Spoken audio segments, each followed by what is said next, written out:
That's defense witness Azya Pryor following Michael Jackson into court during his 2005 molestation trial. Azya is the mother of Chris Tucker's son. Chris was friends with Michael, but it was Azya who spent a lot of time with Michael's accuser and his family. Well, when I first met the family, the accuser, he bragged about how Michael was his best friend and, you know, all the things that they would do and their friendship that they had. And it seemed like a really great thing, and it seemed like something that really brought a lot of joy to his life. And the entire time while he was sick and undergoing chemotherapy, I actually never even met the mom. The mom never seemed to come around until after he was better. And, you know, and once he was better and we started to do other things, then the mom was around all the time, and I never saw his father anymore. So the mom was non-existent in the beginning, then the dad was non-existent after. I never met the mom for a year. Didn't that ever confuse you? I mean, to not meet the biggest pop star in the whole world, like, you wouldn't be curious to come meet him? Your son's hanging out with him, calling him his best friend? Yeah, I thought it was weird. There were times when we would we would spend the night with the accuser in the hospital while he was undergoing chemotherapy, and the mother was never there. So who's we? Who would spend the night? My son's father, myself, and my son. Wow. And the mom was never there? She was never there. And they told me that Michael was the one who helped cure this child of cancer. Azya has only met Michael once at his trial, but Michael hosted her and Chris Tucker's son's birthday at Neverland. Azya says they spent a lot of time with the accuser and his family, lending their support during his cancer battle. You know, someone who's watching this will say, how do you know he didn't do anything? You only met him once. How do you know his character so well that you could actually defend him so strongly? I was present when these children were at Neverland. I spoke to these children several times a day when this was supposedly happening. Fast forward, Michael's accused of child molestation by this family. Before you even find out who the family is, you already know. I already know. What happens from there? Everything has been a whirlwind. I'm thinking about the times that I was around them, the times that I took them to Neverland. These kids were very comfortable being at Neverland. These kids knew all the security passwords to every room you could imagine, even the rooms that were, blocked off to anyone else, that were personal to Michael, his dance room, which no one was to go into. They knew the codes. These kids, the last time that I actually saw them, I left them at Neverland. I spent the night and then I left. But the night that I spent the night, they actually asked to sleep in Michael's room. However, Michael was not there, and so one of his employees said that he could not allow them or anyone into the room while Michael was not there, but they insisted and they really wanted to. And when I thought of what the accuser was saying Michael did, I thought to myself, what child would want to go into the room where these awful things were happening to them? But was that before or after it could have happened? According to the timeline, it was after these things had already been happening to him. Interesting point. Pryor claims the accuser's allegations of molestation happened after he appeared holding hands with Michael during Martin Bashir's documentary Living with Michael Jackson. You said you can have my bed if you want. Sleep in it. I'll sleep on the floor. It's yours. Always give the best to the company, you know? I think that they feel like Michael should have done more for them. Financially, specifically after the Martin Bashir documentary aired, and this child was basically thrust into the public spotlight. They should have been compensated, and maybe, what Michael's camp was willing to do was not enough. I don't know, but somewhere around that period of time, something went wrong. and you were called to the stand. I was. What was that experience like?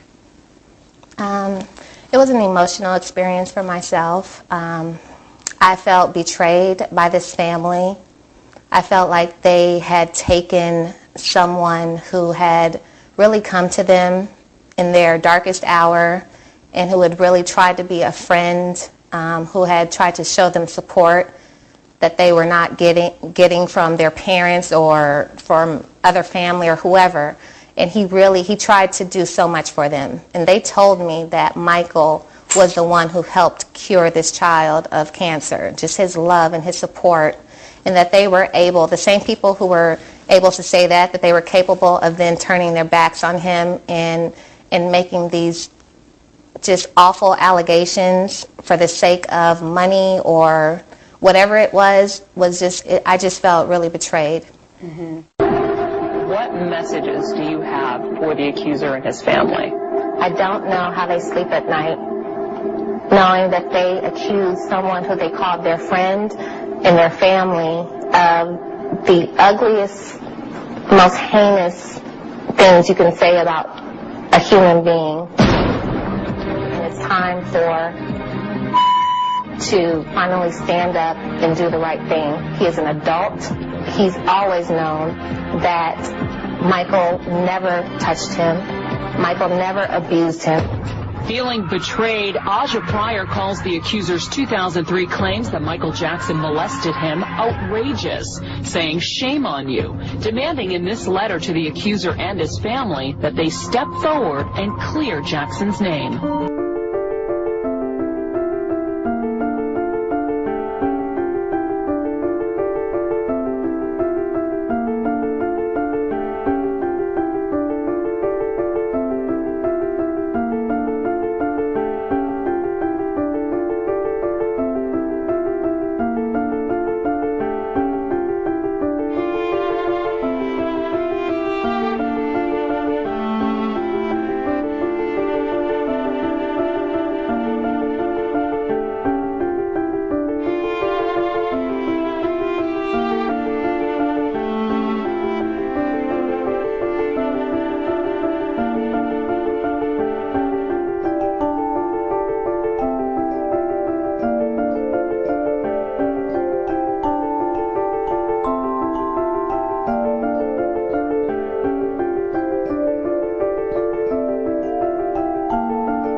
What has started as a list of 300 possible defense witnesses, including Elizabeth Taylor and Kobe Bryant, is now down to the final few. There are other people. Comedian Chris Tucker is on the list. Catherine, what about Quincy Jones, Diana Ross, Elizabeth Taylor, even Jay Leno?